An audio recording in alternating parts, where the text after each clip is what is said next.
Welcome to the What to Read Next podcast. In this podcast, your host, Lori Amin, will interview published authors to chat about their work, journey to getting published, and their book recommendations. If you share a passion for books and always looking for your next read, then join us. Hi, Alyssa. Hi, Jessica. Welcome to What to Read Next podcast. Thank you. Hi. So let's go with Alyssa first, and then Jessica, tell us a little bit about yourself. Well, I live in Washington, D.C., and I moved here about 8 years ago from Los Angeles, where I got to see Jessica every day.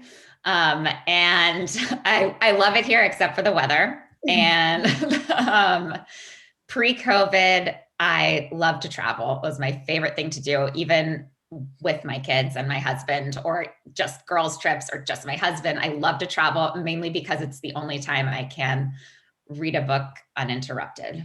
And that is something I really miss. I understand. And I'm Jessica, obviously an author with Liz, and I'm born and raised in LA. I still live in LA today with my family. So kind of an LA girl, even though I think deep down, I also always imagine myself being like a small town girl in the middle of New England. I feel like that's really who I am secretly. It's not. By the way, if Jessica ever lived in a small town in New England, she would not survive. But she has this image in her head that she wants to do chores and ride horses and travel through these tiny towns. Yes, that is my vision, FYI. Even though I, again, am a city slicker, born and raised LA, that is definitely my vision. And yeah, being an LA person, I'm definitely a total pop culture junkie. So books, movies, bad reality TV, I'm there for it. I'll talk to you about it. I want to know more. So yes. She will deep dive on the internet for hours. For sure. I'll find out what's really going on. I need to know. Oh my gosh, you guys are my kindred spirits. So, so I live in DC before I live in New York. So I've done DC, New York, and Chicago. Wow. So I'm the whole big city. Now we need to get to LA. No, LA, because it's too far away from Puerto Rico. So my family's from Puerto Rico, so California travel to LA and travel to San Francisco. I would love to live there, but it's too far away. I cannot justify a 10-hour plane ride. It's hard. Yeah, it's hard to get directly there. Yeah. Yeah, that's tough. I love this. And I love the idea of a small town, New England town. Do you want the snow? Is that what you're looking for? Yes, I want some autumn leaves. I want some snow, a little dusting. It's so cute. I love this. So you hinted that you live in, you live in LA and you met Jessica, but how did you guys meet? Well, we both went to University of Southern California. So we met actually on the first day in acting class, Acting 101. And it wasn't love at first sight. Jessica walked into the class and she was wearing platform heels and just short shorts, very LA. And I grew up in Virginia Beach. Yeah. And by the way, Jessica was the only person who was wearing platforms to class. And she rode a bike in platforms very well, might I add. And I saw her and I was like, oh God, I don't think I like LA. Look at that girl. Ugh. And then, I literally remember walking in, I was 1 or 2 minutes late and I'm looking around and I see this girl looking up at me with this expression on her face, she was in the worst mood. And I was note to self, that girl's not my new best friend. She seems too not happy to be here. I was homesick and very sad. But then we both I don't know, probably 3 weeks later, we had to stay after class one day to talk to the professor. And we ended up, it was that awkward thing where we left the classroom at the same time. So we're kind of walking together and sort of had to start talking. And we started talking and it was we never stopped. Never stopped. Love at second sight. Yeah. Yes. And books were actually one of the first things we bonded over because I don't know why it came up, but we started talking about the Babysitters Club. And then yes, exactly. Are you a Christy? Are you a Claudia? We were just laughing about it. And then, it's been Great ever since. Yeah, best friends ever since. Oh my And we God. still like talk about the books we're reading, and like, we usually have the same favorites. So it's what started us, and it's still part of it for sure. Yeah. I love that you were like, your kindred spirits about books, and like you wrote a book together. So what was the process of writing the book together? The process of writing a book together. Yeah. Well, we've been writing in TV and film for how many, like 18 years or something. Yeah. That's how we started. We started in screenwriting, and then go ahead.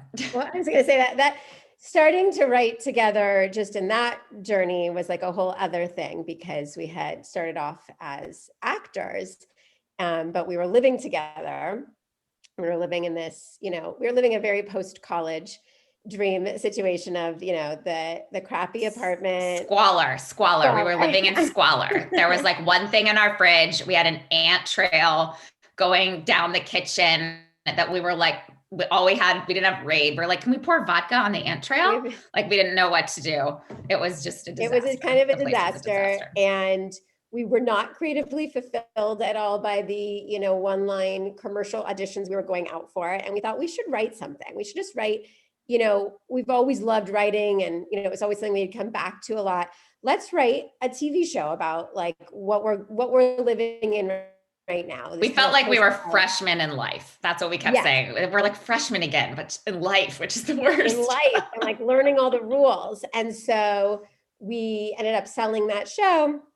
And that kind of was the beginning of learning our writing process together. And we definitely have refined it over the years. Oh, it is a well-honed system. It's very well-honed, but we also, I think what makes it work is we kind of share a brain. We already had started off as friends. We're similar. We're different in some ways, which is great. I mean, that's what you want, but it gets to a point, especially when we're in a real writing groove and we're in the middle of something. I mean, she calls me and I know exactly what she's about to say with the characters that we're writing about. Or I'll be like, I had this weird idea. And she's like, oh my God, I was going to tell you, I had that idea of that. We should do that too. So that's how we always kind of know too, okay, we're on the right track, because if something feels, right to both of us, like in our guts, we're like, okay, let's follow that. Let's follow that. And so we've kind of worked together long enough to know to trust that. And then the actual process, we always outline together, like on FaceTime. We were using FaceTime even when we both lived in LA because of the traffic. Like, why do I need to get dressed? Like so we were already doing this. So it wasn't like it was this big transition when I moved. But we do the outline together on a Google Doc. And it's like, we have shorthand for our shorthand at this point, so no one else would understand the Google Doc if they looked at it. But it's a very detailed outline. We go beat by beat. We like microcosm it with like the beats within the chapter. And we just like to get it all out there. And then when we actually do the writing, we split chapters and we each write a chapter. Then we email it to the other one. The other one edits it, then we swap again, edit again, swap again until we're pretty happy with the chapter. And we're so sick of it that we have to move on. Yes. This is so fascinating. I love like talking to author duos because they each have their own process. Like either they split around, they may just do one point of view, they might have like a whole process. But a lot of times the outline is a big part of it. Like it's just like outlining, knowing what's going to happen just to get an idea, like having both voices coming in and then coming to play. Yes. We also know our strengths and weaknesses. So I'll be like, Jess, you have to write this one part. I know I'm not going to be able to hit it the same way you will. And then she'll do the same. Yeah. And there's just sometimes where one of us, I'm like, no, I know exactly how I'll do it. So I'll write this one. You write that one. But we also, it's funny because a lot of people do ask like, oh, do you split up characters? And this one writes more of this character or that character. And that's the one thing we don't really do. If one of us has written a chapter that's more, heavy with a specific character, we usually try to make it a point that the next one, the other person writes that first draft of, just because we feel like it allows both of us to really get to know our characters, but also really helps shape them. Like it kind of keeps opening them up more and more. So it's like a detail that Alyssa will put in that sparked something. And so now I'm writing a chapter with that person, but whatever she kind of initially thought has now got my, juices going. So I think that's like a really fun part of our writing process. There's even a part of it where we'll be writing different chapters, but we'll both write, not having discussed it, the same like characteristic, the same little habit that one of the characters has, or their favorite place to go. And that's when it really gets, ESP creepy. You know each other so well. You have like the same line. I love this. So let's chat about, you love Babysitter's Club. So YA was really early on, in your DNA. Were you a YA reader before you started writing YA, or what came first, and why YA? We've always been YA readers, starting with the Babysitter's Club.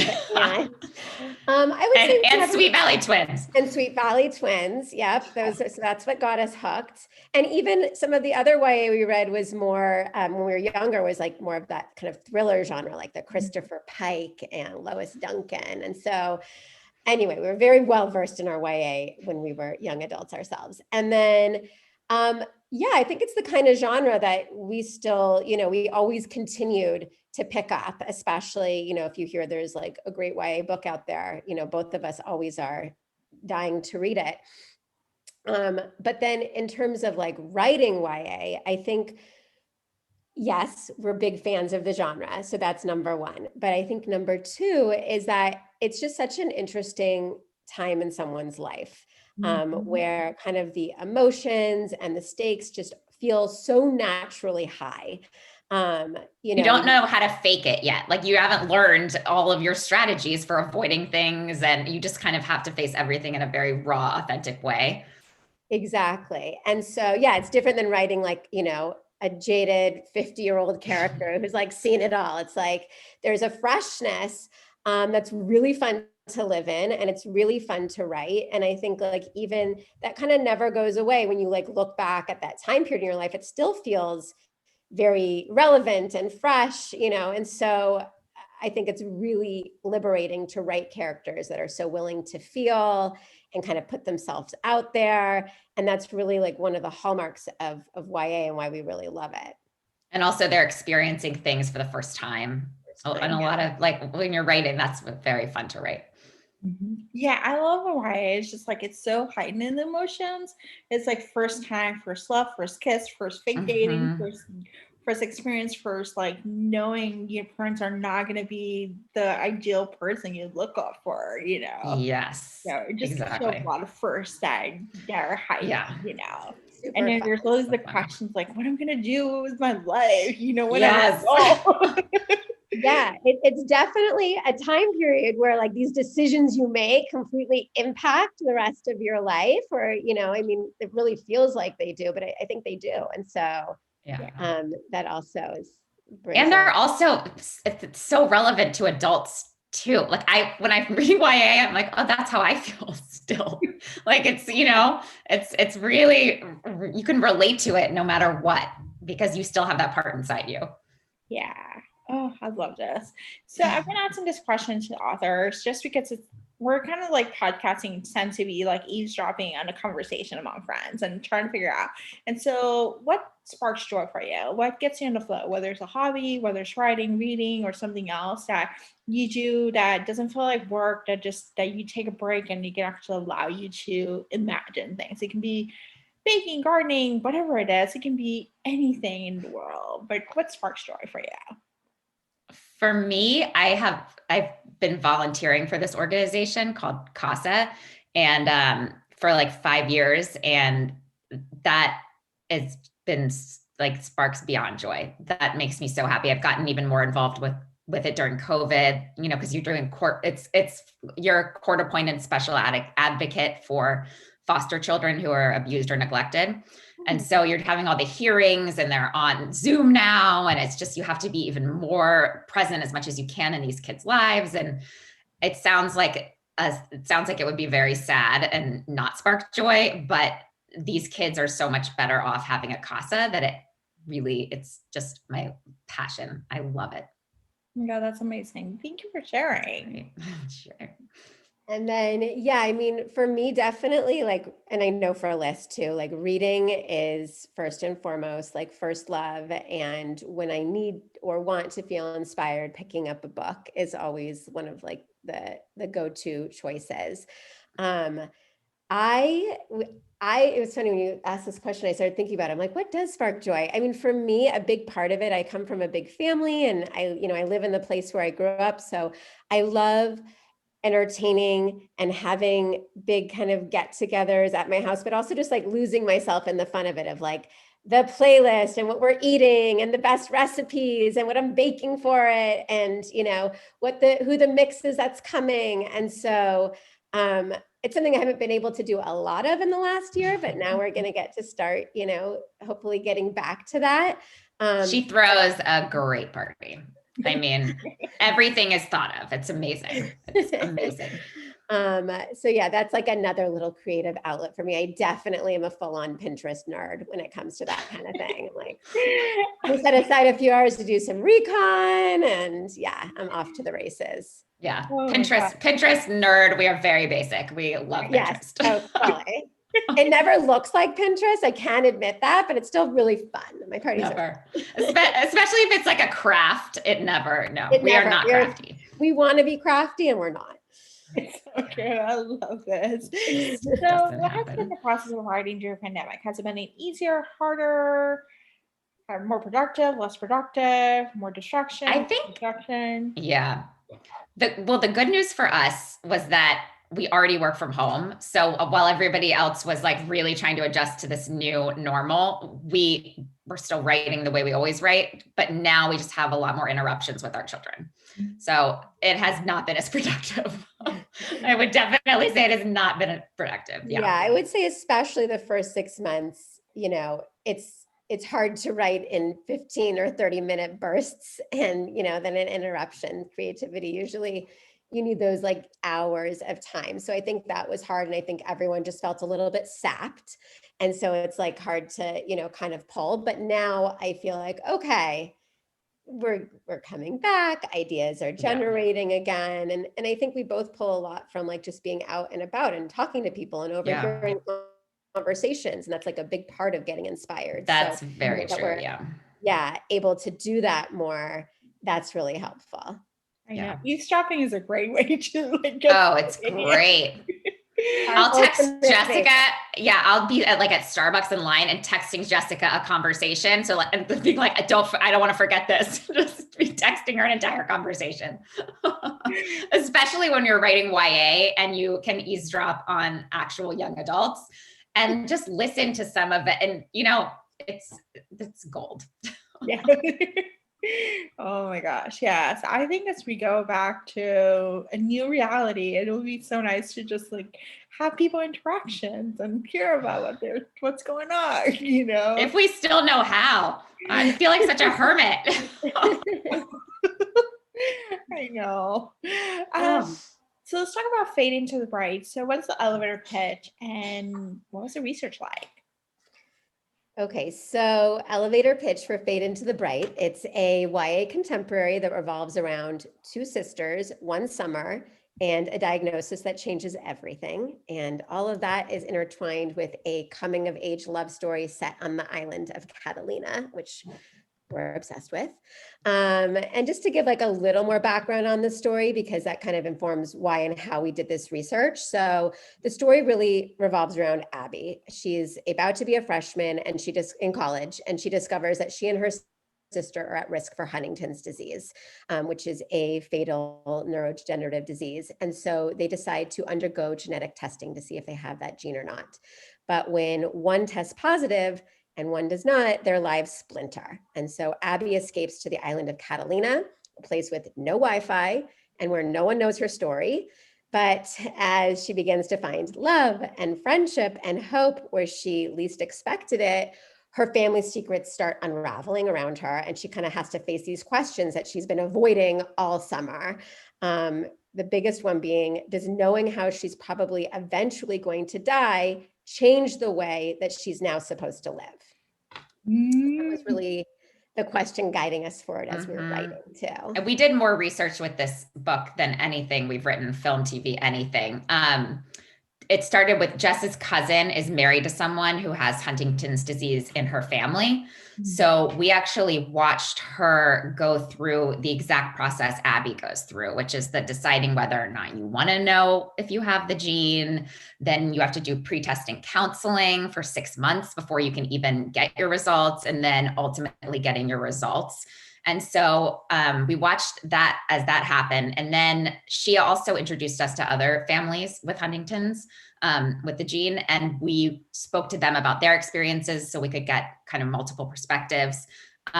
We also read a lot of science-based books, and then a lot of books that were personal accounts of either caregivers or people who are gene positive.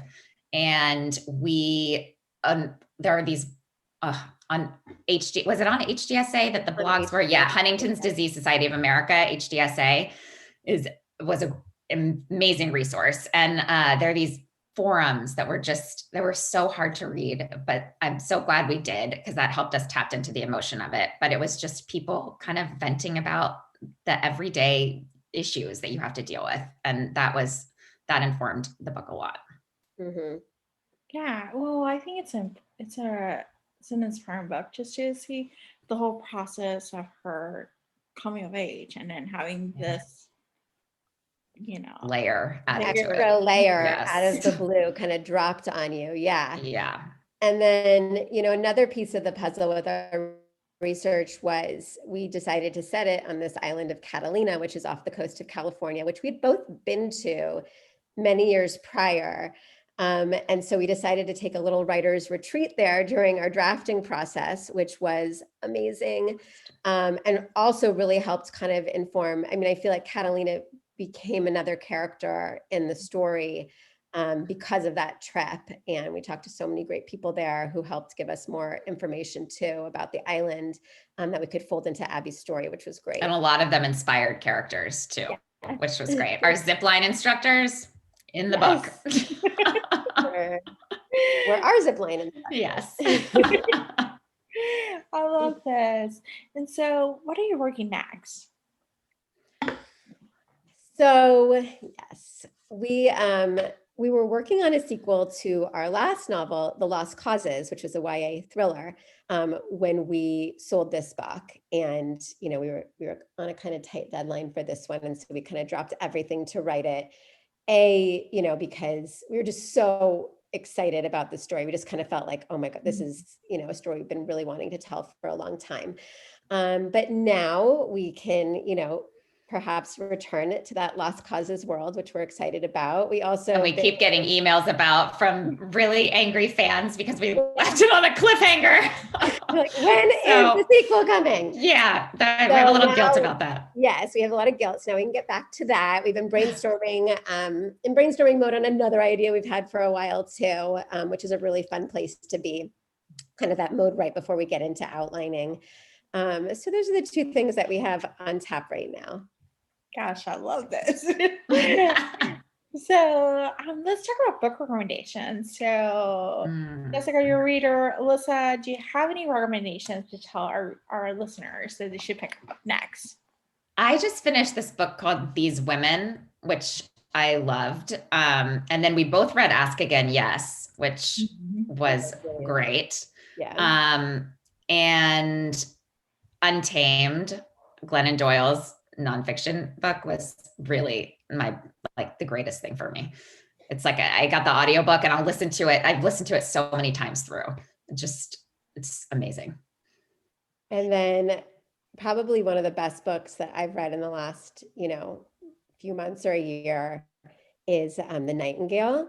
So everybody, for years, people are telling me you have to read this book, and you know how you have those books on your TBR and you just you don't pick it up though every time. And so finally I decided I'm going to read it.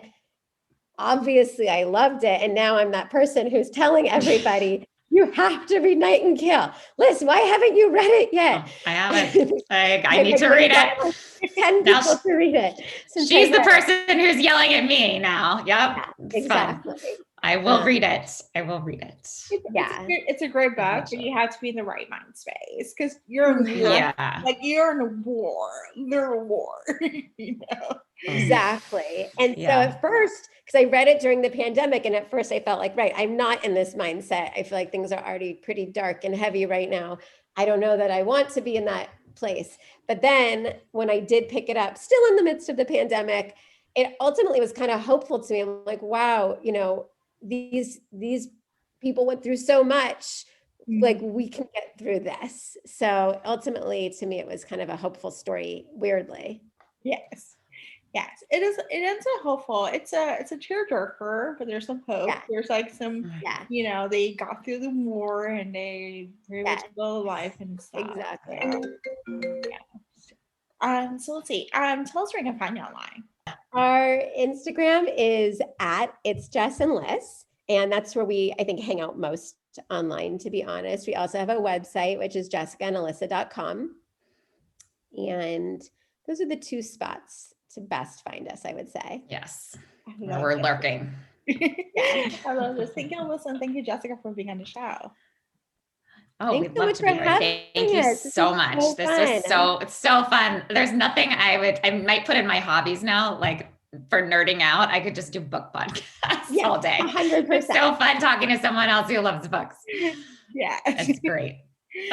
If you enjoyed this podcast, feel free to share with friends, subscribe, rate, and review the show. This is the easiest way to support the podcast. For book recommendations, author interview archives, and other fun book resources and tips, please visit WatchReadNextBlog.com. The Watch Read Next podcast is part of the Frolic Network. To discover new shows to listen and love, please visit frolic.media/podcast. Thank you so much for listening and have a great day.